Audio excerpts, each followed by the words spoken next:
Today I'm meeting with Kathryn Cecil, and I think you're in for a treat today because we're going to talk about things that will apply to families that are intact, divorced families, or families where the family members don't live together, whether it's a divorced couple, an unwed couple. We're talking about functional and dysfunctional, but this has a broad appeal. Now, don't think that means it's diluted and watered down. What it really is just there's some universal things, wouldn't you say? Absolutely. That apply to a lot of families in various stages or various crises. And I was really impressed. In fact, we spent so long at lunch, I'm keeping Kathryn overtime because I had so many questions for her myself. So I think you're really going to enjoy this. So before we begin, though, Kathryn, would you give them your contact information for anybody that might want to contact you? Absolutely. It's Kathryn Cecil at transformu.life. That's TRANSFORMU, the letter U, .life. And my number is 703 area code 772-2752. What are we talking about today? Well, today we're talking about trauma in families. Okay. Where do you want to begin? Okay. Well, I think it's significant. You're a divorce attorney, and so trauma is a very significant thing in everyone's life. There are things that we call perceived and real traumas, but in children, trauma comes about in a lot of different ways. They have a lot of perceived traumas. Sometimes simple things like, look at my picture, and you're like, wait, let me finish writing this email. And they're like, oh, daddy doesn't love me, comes about, and they take on various beliefs about their lives. And to them, it is a trauma that then impacts how they react and how they feel in the rest of their life. And then there are bigger things, like divorce is a significant trauma for children. And their ages and where they are in their life will determine how things work out for them or how they move on with their life and what they deal with.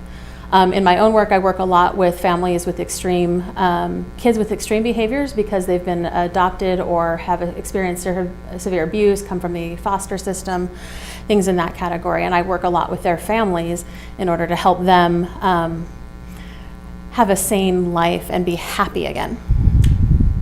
So is this going to be that some of your observations and experiences, do they translate well to the family setting where it's not going to be someone in foster care, someone who is an orphan or something like that? Because some people might be saying, okay, well, you lost me.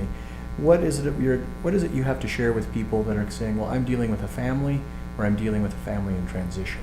Well, the one thing that I've loved is that the tools and the things that I have learned and that I share with my clients is that with families that are intact, that they actually are more effective and work faster because you're not dealing with healing a lot of the other deeper underlying issues.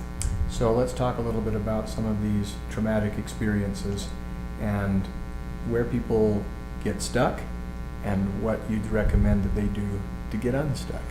Well, the number one thing in any situation, whether it is a traumatic experience or not, is the key is emotional regulation. Being able to actually calm yourself back down so that your brain is not stuck in a fight or flight response. What you said about that when we were getting ready about the IQ points and something like that. Can you kind of give us I can spectrum absolutely. and This talk comes about from that? the work of Dr. Bruce Perry, who's a trauma expert out of Texas. And if you're familiar with the Waco situation, he actually was part of their intervention. Okay. But he talks about an arousal continuum, and you have calm, alert, alarm, fear, and terror. And so as you move up that continuum, your brain is basically firing about 10 IQ points lower. So say that on a good day, you're in a calm place, you're feeling good, then your average IQ is 100, okay? All is well. But then you get triggered and something happens and you're upset and you're frustrated and you're really more in that alarm or alert. So you're now operating at, say, 80 or 60 points, which is actually very deficient. It doesn't mean that that's what you are, it just means that that's how your brain's firing. It's essentially stuck and focusing more on a survival response than it is on actually creating the life and learning the life that you are learning what you want. So how does the emotional regulation affect that? You're saying it keeps you down in the higher IQ spectrum, right? Yes. In the calm and alert where you want to spend most of your time. Absolutely. I think we have all experienced where we get stressed and you're like, I just can't think straight, or you're feeling kind of foggy. That's on the more extreme side. But it's those moments, and we know that when we stop, take a break, and calm back down, that we're able then to go, okay, what is it I really needed to be doing here? Or, how should I really respond? Or you go back and look at how you did respond and go, oh, that wasn't necessarily the best way to do that. And so emotionally regulating yourself before you act And keeping yourself actually in an overall calmer state so that things don't trigger you the same way helps you stay, what I like to call it, so this part, your prefrontal cortex, is your smart part of your brain, so that you're using it, which is in control of your impulses, organization, judgments. It is your filter and your sensor that keeps you rational. And when it's turned off, you're just not operating the way you really want to be. Let's then talk about situations where, because one other thing that I really thought was interesting is we talked about, you've got a situation where a child is acting out due to a family dysfunction, some change in the dynamic, whether that be a divorce, whether that be alienation by a spouse or a parent living under the same roof or not, or things like that. And you talked about, if I remember correctly, we discussed that kids will react different ways and they will act out. And you talked about saying, well, if you react somewhat certain ways, it's really not going to do the child much good, because you're actually feeding into that, which is not exactly your words, but you could say it better than I did. But some of the things about how parents, where kids are suffering, where kids are misbehaving, whether it's because of something that some effect outside their environment or something they've chosen to do. Could you talk a little more about that? Yes. So this is actually true for adults as well as children, but I think we're a little more open to hearing this about children. But you're right. Actually, I shouldn't have just limited it to anybody in these situations. But when someone is acting out in a certain way that seems to be odd, it's really about some underlying hurt or a trigger that they're experiencing. And when you can stop and look at it as like they're trying to communicate something that they don't know how to communicate. They are in some form of overwhelm, and they don't know how to express it. They don't know how to communicate it. They don't know how to deal with it. And so they will act out, or sometimes not act at all, freeze, as we call it in the fight, flight, or freeze, in order to basically survive, so that the brain is able to function and that you continue to live. And you pointed out that it's not a choice they've made. They didn't say, I choose to act out, or I choose to sleep in, or I choose to be apathetic. And I thought it's absolutely a reactive response. So I'm going to show you what this is. Comes work out of UCLA, Dan Siegel. He uses his handy model of the brain. And so if you think of this as your brain stem is what develops first, and then we develop from the bottom up. And again, this is our smart part, the prefrontal cortex that I talked about right here. And essentially our emotions are in the back part of our brain, and our brain gets stuck. And so when we're acting out, it's kind of like we are firing, we get to a certain point, and we're not engaging completely what's going on up here.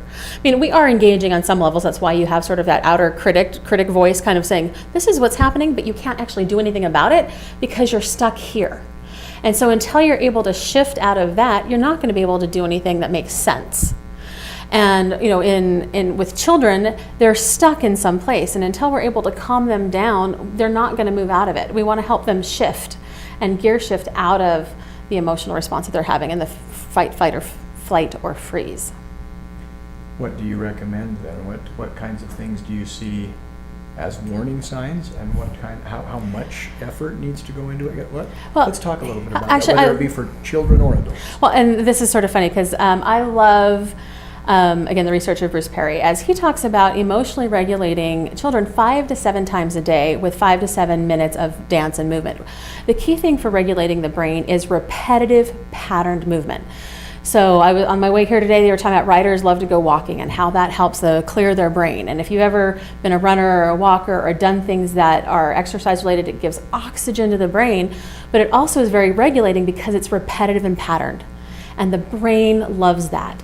You'll see people who fidget. What are they doing? A repetitive patterned movement. All they're doing is calming their brain. That's what they're doing. And so helping children create simple things that they can do, but also for parents to do similar things. So one of the main tools that I teach actually helps to calm the brain and to remove the emotional triggers. It's called neurokinesis, and it's done through a coaching program that I am engaged in. And that is where we help people eliminate the symptoms of PTSD by teaching them to do this, and we train the brain to use it. And when I work with clients, what I tell them to do is what I call adult potty training. So if we're talking adults, is that you go to the bathroom multiple times a day. So 5 to 7 times a day, you want to think and set the intention of resetting. And if you use one of the tools, like say you actually just calming down by putting your hair behind your ears and taking a deep breath, even deep breathing will do it, will calm your fight or flight and be able to put you into a better realm. But if you intentionally set that 5 to 7 times a day, cueing it with something you're already doing regularly, we hope, then you're able to create that environment. So this is, we all probably read online or through social media, people say the importance of taking a break several times. Mm-hmm. That's the same principle. It's absolutely Not exactly the same principle. Thing, but the idea is saying, have a chance to reset, have a chance to, okay, that makes sense. But you're saying you maybe go one step beyond. You not only took a break, but then you also took a moment to just rethink or do something, some little ritual. Yes, it's a little, ritual is probably a good word for it without the, Right. negative connotation of that. But the idea that you create a ritual and you train your body. So then over time, what happens is every time you walk into a restroom or into your bathroom, your body automatically knows, oh, this is where I take a moment and calm down. And so you'll find your shoulders go back and you'll relax. And you don't even have to deliberately do anything anymore. You've trained yourself to do that. And it knows reset, reset, reset. And the idea is that, we go throughout our day and we have this continuum, we tend to get more stressful, and then we explode. Sometimes towards the end of the day, you come home from work or your kids are done with school and they lose it. Well, what happens if emotionally we're doing this and then resetting, and then stress and reset, stress and reset? Mm-hmm. It helps us to function better all throughout the day. I can testify to that myself because I read about that recently, Mm-hmm. just coincidentally, and I said, okay, sometimes I tend to get focused and I can go all day long and never take a break, not even for a meal or something Mm-hmm. like that. But then I just get angry, and I knew the reasons. I would get tense and angry and all that kind of stuff because I was hungry and I couldn't focus, or because I was just tired. And so I've forced myself certain days to take a small break, even though I have no desire to do it, and it does help, even though I may it does matter. And I'm kind of one of those go people. And what I've learned is that in literally 10 or 30 seconds, I can reset myself because of the tools that I use. Let's talk about this idea then about when people are dealing with trauma or traumatic situations. You talked about how somebody will do something acting out where it's destructive or damaging to them, and because you touched on it, but I didn't want to gloss over it, where they haven't thought about it, but it's a reaction, not a rational decision, simply trying to say, my perspective is such that I feel that I'm headed for destruction, I'm going to die, I'm going to be hurt. Mm-hmm. So even though I am not choosing to do this, my body, for lack of a better term, is saying, that's okay. My body is saying, get away from this destructive thing, yes, even if it means doing something that's even worse, because right now we're not even worried about that. Right. And you mentioned like a child would be riding a horse and would throw himself off a galloping horse just because for some reason that's where he perceives that or she perceives that as worse than whatever consequence right. throwing themselves off would be. Well, when our brain goes into a survival mode, and this is with PTSD as well, we are focused on survival without judgment, without morality. Normally that's a good way of putting it. Yeah, it's just survival at all costs. Yeah, survival at all costs. If we had to stop and think, is it moral if I kill this person? Well, what we're really focused on is I'm surviving. And that's what our brain's job is to survive. And so sometimes we'll see behaviors where children will do crazy things, like, as you mentioned, the throwing off the horse, because in their head, even though there's no verbiage around it, the idea of staying on the horse equals death. And so therefore, leaving the horse equals life. And that's survival. Or at least not certain death. Right. We know it's not certain death. Yeah. It's something different than what their brain is saying, we're stuck in the cycle, this will kill us, let's do something different. And again, none of that's actually verbalized in any way or cognitive. It's just a response, it's a reaction that's happening in the brain. And so you'll see behaviors that seem bizarre because to the rational mind they are, but to a mind to a brain that's in survival mode, it's completely rational. It is how it is going to survive and how it's going to move forward. How do you, if you can you intervene before somebody throws himself off the figurative horse? Well, if we're looking at children, for me, one of the things I can usually see in their eyes when children are starting to what we call dysregulate emotionally, you look at their faces, and parents, you probably do know what the looks and the signs are. Sometimes even it's just the reaction. If you ask them to do something and they suddenly get more defensive or reactive, you know that they're in a heightened state. Or if they come home from school and suddenly you ask them to unload the dishwasher and they melt down on the floor, you're like, you've been unloading the dishwasher for years. Why is this suddenly a problem? They're now in that state of overwhelm.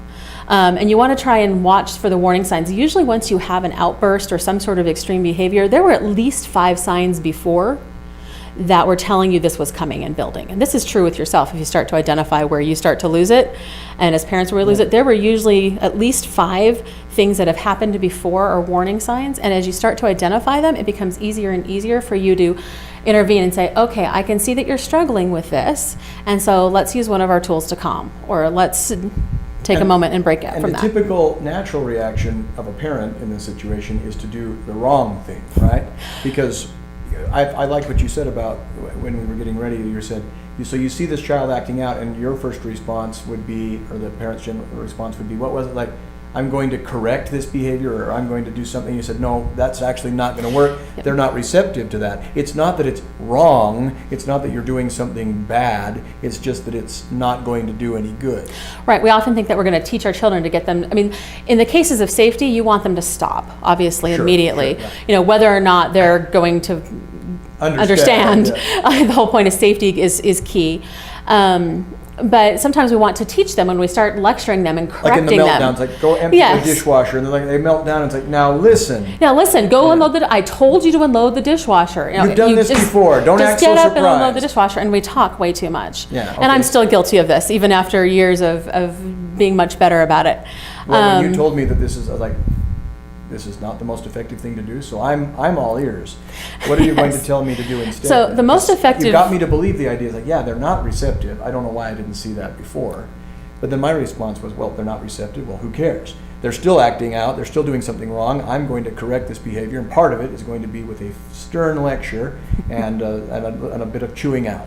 What is a better way to approach it? First of all, recognize it and see it as overwhelm. When you see it as someone is overwhelmed, the last thing you want to do is add to that and make it even more overwhelming, which is what we're doing. And which is what happens. You said, now empty the dishwasher, and it's like, no, I'm not. It has to happen now. Yeah, and then they react even more stressed, and then maybe the tears come, or the yelling, or the stomping around, and things like that. Yes, okay, absolutely. So, all right. And so part of it is, first of all, taking a moment to calm yourself. So walk away from the situation. If it's not a safety issue, step away, calm yourself. Take a few deep breaths so that you can come back into the situation. And sometimes we tend to think like, well, it has to be done now. Well, how many things really do have to be done now? We think, well, if the dishwasher doesn't get unloaded now, then I have no idea what. Like, there'll be more dishes in the sink later. Yes, that's true, but we will still be able to manage that. The question is the relationship and helping someone be in a calmer place more important than the dishes being done? And being able to put it into that perspective, but helping them come out of overwhelm. Often, just giving them some space. Sometimes with small children, it's actually really good to bring them into you, kind of like you did when they were infants. When they were crying and screaming, you didn't just push them away. You actually brought them in, held them, rocked them, right? Yeah. And they're like, oh, they're screaming, and you comfort them. That's what you did. And so that really doesn't change. That need for comfort, that need for calming, and that need for understanding that what they need is space and a moment to just come back into that calm place that we talked about, that calm, alert, learning place. And what you'll find is, what I didn't talk about in this continuum is, if you are in that zone of learning and between calm and alert, you actually learn faster. And so we see this in school children. If they have breaks, if they have opportunity to do things like dance and running and stuff, that their performance academically actually increases, because the number of repetitions needed to learn something is decreased. So if you need 15 repetitions to learn an item, and you're in that zone of learning every time you learn it, well, guess what? It's going to stick. If you're over here in fear, terror, freak out, it's going to take thousands of repetitions. You can still learn, it's just not going to learn. It's going to take a long time. And so sometimes you say to your children, I've told you 1,000 times. The problem is you've told them 1,000 times when they weren't in the zone of learning. Applying this then to tension between ex-spouses, mom in mom's house, dad in dad's house, or something like that, and the children can sense that, and so they are in a state of feeling overwhelmed, or they're in a state of alarm. Let's assume it's not terror. Or We is hope it? not, yes. Do kids get terrorized by parents who are just bitter? Or do they have to be calling each other's names and screaming and throwing stuff at each other? It's really the feeling. Children are very perceptive, So they and feel they terrorized by absolutely just- feel. Some will By perceive bitter it. parents? How they perceive it will depend on how safe they have felt in their early years. Got it. So Okay, let's if it's just been assume- unstable, it'll feel more like terror. If it's been relatively stable, it'll be just more alarming, More like it's fear and unusual. alarm. Okay. Yeah. So we talked about this, and I think this is a good point to end on then, all right? So this kind of hypothetical situation. This is for people that actually want to make things better, obviously, or don't know where to turn, but they know they want to make things better. So let's assume that you, being honest with yourself, it's like, look, I'm not the bad parent. I've taken the steps not to be the bad parent. I'm not perfect. I've got flaws, but I'm not interested in settling scores. I'm not interested in stirring the pot. My ex is. I cannot change my ex. I cannot control my ex. Even if I could, I may not feel that it's appropriate to do that. But the children are being adversely affected, and then they come to my house, and I've had more than one parent say, I feel like it's my job to suck the poison out. So you're only one person, we understand that. Mhm. How do you help your children so that we talked about how you may have structure, but the kids rebel against that and say, no, even though they may deep down know this is good, they just don't want to. They're confused. They're hopeless, and so they want to go with the more permissive Mhm. parent. What can you do so that you feel like, well, I don't want to be even more permissive and race to the bottom?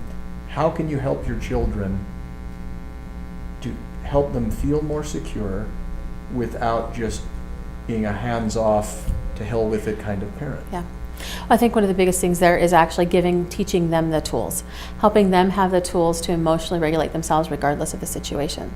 So the neurokinesis that we do as one of our processes for PTSD will help lessen anxiety and depression and the triggers, so that they then can walk in, so they start to feel anxious, that they have a way to calm themselves, whether it's at school, whether it's at home, whether it's with another parent. The feelings and the frustrations that they have, those feelings that they can literally let those emotional triggers go, so that they don't have to keep reliving them. And you yourself said, now even your own colleagues have said, this sounds kind of hokey, but would you share that with us? Because I thought, give it a try. When some people, they are brought to their knees in desperation, I'm not saying you have to get that far, but would you tell us a little bit about that? Because I thought that illustrated with the putting on your... Okay, well, this is not neurokinesis. Neurokinesis is a hand movement, which I can't show you on the camera here. Okay. Because the intellectual property rights that I don't own. Then whatever that was. But I will show you about, transitions. So one of the simple ways that I actually talk about transitions, there's a way to engage your right and left brain. And I've taken a couple of different tools and put them together in a way that speaks to younger children in particular, and I call it drawing glasses. And the idea is that you draw figure eights around your eyes. You don't even have to touch, but if you touch and you want to make sure you go up the nose bridge. And so you're drawing these glasses, and that integrates left and right brain, okay? And then what we do is we make sure we put the little temples on so that the glasses stay on. And what this tucking behind the ears motion does is actually calms the fight or flight response. And so while it's a little hokey, what I will often do, especially with children as they're transitioning from place to place, like you're taking them to school, I say, hey, put on your glasses before you go so that you can see clearly.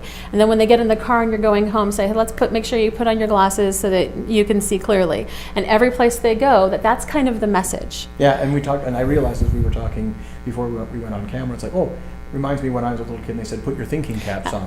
And I really did. I remember, I was like, well, I would be more focused and I would be more aware, and I would say, now it's time to think, because I just put my thinking cap on. And only later did I realize that was really kind of metaphorical, but it's not. You're saying it actually is it's a physical change that you're making. It's just a small movement, but it's also letting you know, it's like I'm changing tracks. I'm now going to do something else. And there is an actual physiological basis to it. Yeah, and a physiological response. Yes, absolutely. And so the intention itself does a lot when you think, I want to switch, but then also adding a physical movement to that makes a big difference. And figure eights, actually, if even kids drawing figure eights in any way, or adults as well. I don't know if you've ever doodled on your paper in a constant pattern. It's often kind of looks like that. It's very calming to the brain, but it's also engaging left and right. And you want both of your hemispheres of your brain to work together. You want your brain to be functioning the way it should be. And you mentioned it's like you've even seen it where some children would actually, without them being observed or knowing they were being observed, you'd see them actually they'd put on their glasses because they wanted to change something. Yes. They knew that there was a problem, big or small, and they were taking steps to make the change. So the point here is not that you must draw a figure eight on your head. No, not at all. But that you need to take a moment to reset, to pause, and give yourself an opportunity to get from the alarm, the fear, or even the terror, Yes. and try to move yourself Yes. down. Well, and just on that note, the number one way to calm your nervous system is breath. And the thing about it is you always take it with you. As long as you're living, you have your ability to breathe. Yes, and I've been told to take deep breaths many times, and it always So- made me really mad when I was told to do it, but then I thought, all right, I'll do it anyway, just to humor But it. it's something to teach children to breathe. To breathe in, I often will tell people it's the way Navy SEALs breathe is the square breathing. You go in for 4, out for 4, hold for 4, out for 4, hold for 4, and then repeat. Very calming to the body. When you add things like tucking behind your ears or other tools that we use, it's that much more effective. But it is effective no matter what you do. And they're simple, and they take 5 seconds, and you can bring overwhelm down They're significantly. easy to learn, they're easy to practice, they're not that time consuming, and that's No. one of the things I thought was nice to hear is because Yes. for an overwhelmed parent or for a desperate parent or child, Yes. this actually, to me, was like, oh, okay, this doesn't sound like you're asking me to commit to too much, for No. too long, for too much money, for weeks and months and years or something like that. I mean, depending upon the needs. No, I absolutely am a believer in self-reliance, that people get the tools that they can take with them when they are in trigger, so that they have them wherever they go for whatever they're Not doing. externally. And they don't always need to go see their therapist or call up someone, that they have something in the moment. And children, that's incredibly beneficial, particularly when they're in school, and to have something that's subtle that they can Yeah. use and teachers can use as well. I appreciate that. For those who would like to get in touch with you and learn more, would you leave us with your name and contact information once Absolutely. again? So my name is Kathryn Cecil, and I can be reached at 703-772-2752.